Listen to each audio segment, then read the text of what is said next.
Why the term normal skin is so problematic.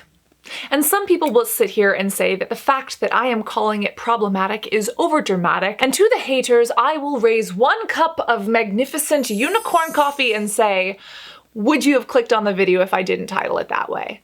Okay? Before making assumptions, let's discuss the word normal, what that means, and what it insinuates about skin that isn't normal, what is abnormal, and at the end, you can be the judge and decide. This all was sparked because Unilever decided to ban the word normal in their products and advertising. Unilever is one of the cosmetic conglomerates, one of the giant companies that pretty much controls a good fifth of the industry. Most people don't realize that all of their favorite makeup, skincare, and even perfume brands aren't just independent ones. A lot of them are owned by the same giant corporations and fall underneath each of those umbrellas. Now, just the way parents can have children, these parent companies can have their children brands. And just the way a child can have different morals, values, and ethics and choices than a parent company, some of these smaller brands choose to operate a little bit more independently, whereas others really rely on those parent companies for things like supply chain optimization, for shipping and fulfillment, for marketing, for advertising, etc.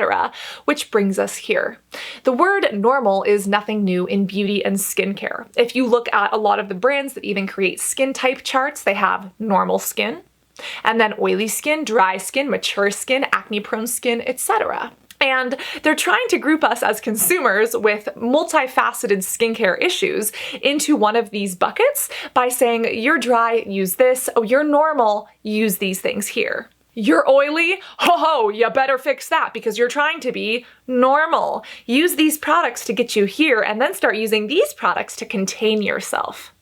And again, if it were that simple as 5 to 7 things that we could categorize our skin with, dermatologists wouldn't have to know the differences between over 2,000 types of red, bumpy rashes, okay? Just saying, there's a reason that it takes 12 years to become a derm, if not more. We have to define what normal skin actually is. The internet defines normal skin as normal feeling and normal looking, with a normal amount of hydration and moisture. Now, there are products targeted to those of us who don't have normal skin. For instance, oil wicking, pore minimizing, dry defense, almost insinuating that what is normal for us, these people who have not normal skin, are therefore abnormal. Again, if we're not normal, is that meant to be the goal? And what if someone was born with oilier skin and simply wants to embrace it? Do they all of a sudden have to be pushed into this bucket? And especially when we talk about things that arguably aren't skin types, they are states of being or conditions of skin, such as acne or fine lines and wrinkles. Is it that bad that our skin does what skin does?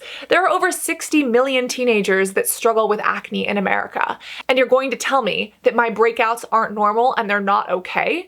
That was one of the main reasons that I was so depressed and upset and hated myself for the majority of my youth, without realizing that so many people struggled with this as well. And if I saw a celebrity or a YouTuber speak up about 1 or 2 pimples, maybe I would feel better about my 57 of them. And especially when it comes to anti-aging, or what I like to call graceful aging, skin naturally, as it gets older, creases and wrinkles. It shows that we've smiled, we've laughed, we've had a day in the sun, we've loved and we've emoted. But a lot of times we are told that that wrinkling is wrong. We need to look young, youthful, we need to be supple, and therefore use these skin products to get those wrinkles back to being normal skin.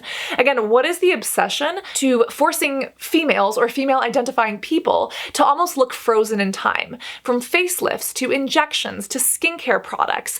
You do you, as long as it's for you. Why is society dictating to us what we should look like? I was even looking into the psychology of plastic surgery and kind of the uptick we've had in certain cosmetic procedures, such as the big lips and the tiny nose and the big eyes. And when you think about it, and when you look at it from a more evolutionary perspective and the anthropology of it, tinier noses emulate children.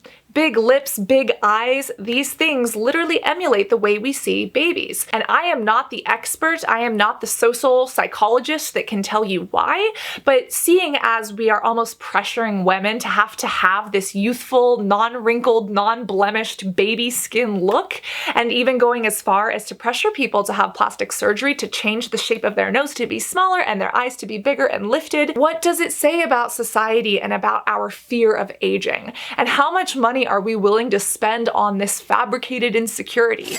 Because arguably, would we even have it, the insecurity, if media didn't shove this normal idea down our throat? But back to skin types, Cassandra. One of the biggest marketing claims that has started to bother me the more I look into this, the more I discuss it with others, and the more I just ruminate on it, is the way companies, yes, make money off of our insecurities, but also how they discuss normal. For instance, use this product to normalize pores.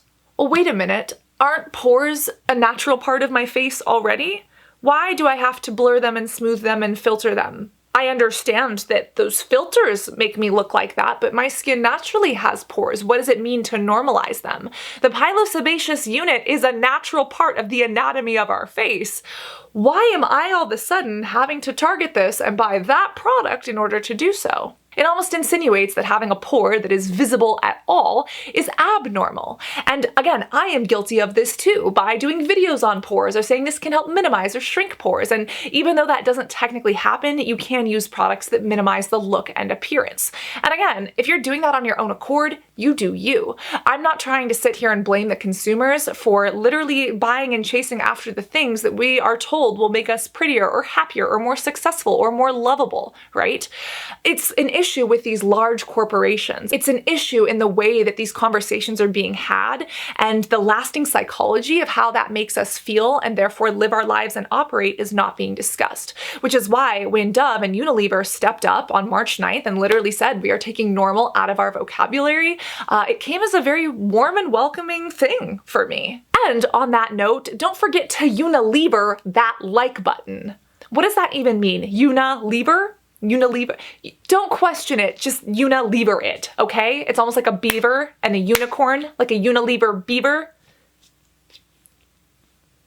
Much better. Marketing Dive specifically states that Unilever has banned the use of normal in beauty packaging and ads in a bid to break stereotypes. Unilever will cease the use of the word normal in the advertising and packaging of beauty and personal care products, according to an announcement. The company also said it will end digital alterations to the body shape, size, proportions, and skin colors of its models, while increasing the number of ads featuring people from underrepresented groups. Exactly. If the general population has bodies of different shapes, sizes, heights, colors, tones, backgrounds, etc., why doesn't my beauty advertising? Why, when I say model, does a very specific body type, skin tone, and look come into your head? Why, when I say celebrity, does a very specific look pop into your brain? How do we challenge that? And how do we show that cosmetics that are built for people with quote-unquote real skin are actually made for real skin by showing those real people in those advertisements? And I've gotten in trouble on the internet before for saying real skin and insinuating that someone else has fake skin. And come catch these hands, pick a fight with me. I will gladly, with a smile and a huge heart of love, I will gladly fight you because I do believe that what we're seeing on social media is fake skin. Photoshop, filters, these are fake. If you have plastic surgery, if you've done treatments and procedures on your skin, that is still real skin. You do you. But if you are filtering it, if you are photoshopping it, that is fake skin. And as someone who does that to myself, as someone who was a model who literally had an entire career off of the fact that Photoshop existed to hide my acne blemishes, I get it. I have been there. That is literally why on my Instagram I post the before and after of photos to show people, okay, here's me edited to look like what social media wants me to be, and then here's what this photo actually looked like out of my phone or out of the camera. And sometimes if you swipe 3 times, you'll even see what I look like posting that photo, which is usually me with my hair tied up in bed with something dribbled down the side of my mouth, as opposed to pose nicely underneath this pier on the beach that the original image puts forward. Really, what is a normal pore? And where are these normal skinned people? Like, show me. and then tell me why everything else is abnormal and wrong. And again, when we discuss psychology, some of these things come up. For instance, in psychology, something is a disorder if it is literally disorderly, if it causes a disturbance. Someone could have a condition like ADHD or even an addiction to the internet, to gambling, but if it's not causing an issue in their life, if it's not impacting their social circles and how they operate every day, then you would argue that it's not a disorder.